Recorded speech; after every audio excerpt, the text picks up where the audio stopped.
We're Mike and Nancy Crosley, and we've been married since 1991. And that's 27 years. We're in the northeastern corner of Nebraska, right across from South Dakota. I was born and raised right here on these acreages with my parents, my grandparents, the grandparents before them. This is our historical lands right here. Today I'm the land manager for the tribe. I manage about 40,000 acres. Of course, you know, where spring thaws, the water table, or the water had always risen in the creek and it would flood. It flooded our front yard frequently. About every year we could expect it to happen. I thought we'd be okay. We kind of thought we would eventually move. Yep. We'd talked about moving up to higher ground, but it was never so threatening before. No, it was not to this extent.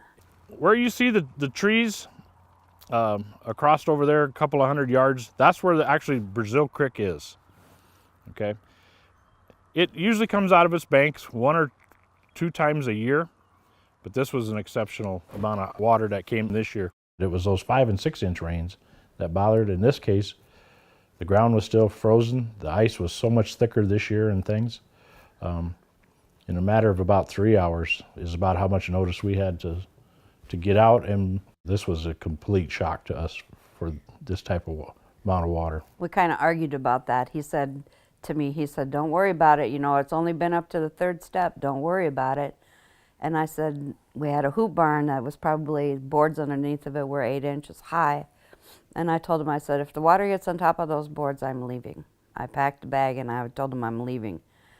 And I was standing at the back door, and he's arguing with me, of course, it's not going to get that bad. It's not going to get that bad.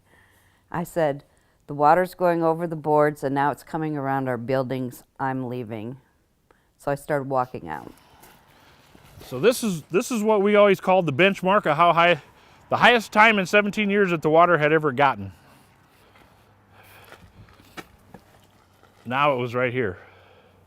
And that puts about a 2-foot wall of water inside the house.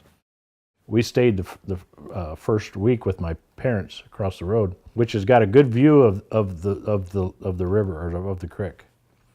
And that's where we kept watching the water come higher and higher coming through our place, and we kept seeing our stuff coming out, floating by. There goes the fuel barrel.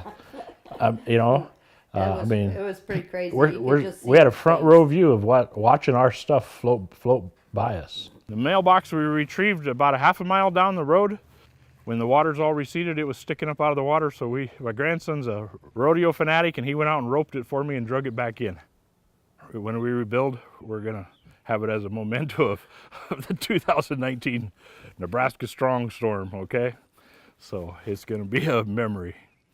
Then you start thinking about the financial loss of what are we losing? And so my grandson and I kept going back over there to move that livestock.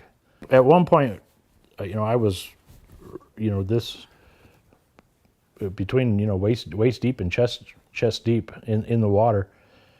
And I joke about it, that those guys that jump into the water for the polar plunges, they have nothing over on me. I know what it is to polar plunge now and stuff. With icebergs. With icebergs and logs, you know, the power of that water, it actually pushed me down one time. And I was, you know, about to my head in the water.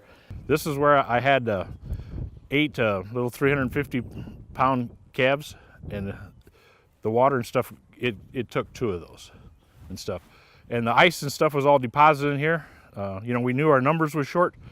It took about 2 weeks for the ice to melt down to actually find them and stuff. They were just buried in the debris. I've never seen anything like this. I don't know how you could have prevented it. I don't know how you could have prepared for it. It was just, this was an all new weather event to us that we'd just not seen before. It used to be, we had time to get our cattle in, harvest our crops. Anymore, the crops are just barely done growing, and you've got snow, you've got rain every other day here. Doesn't seem like the 4 seasons that we used to have. One day in Nebraska we're scooping snow, and the next day we're out mowing our lawn. There's no middle ground anymore. If it's so wet and you can't put up hay, there's no sense in spending the money to plant alfalfa seed when we can't get out there to farm it. It's like one more slap in the face. Like, why the heck are we still farming? If somebody wants to come in and salvage later on, we'll let them do it. But this one was the ultimate. It's time to get out of here. You do kind of get to a point where you say, good Lord, how many more beatings can I take? You just get tired of it.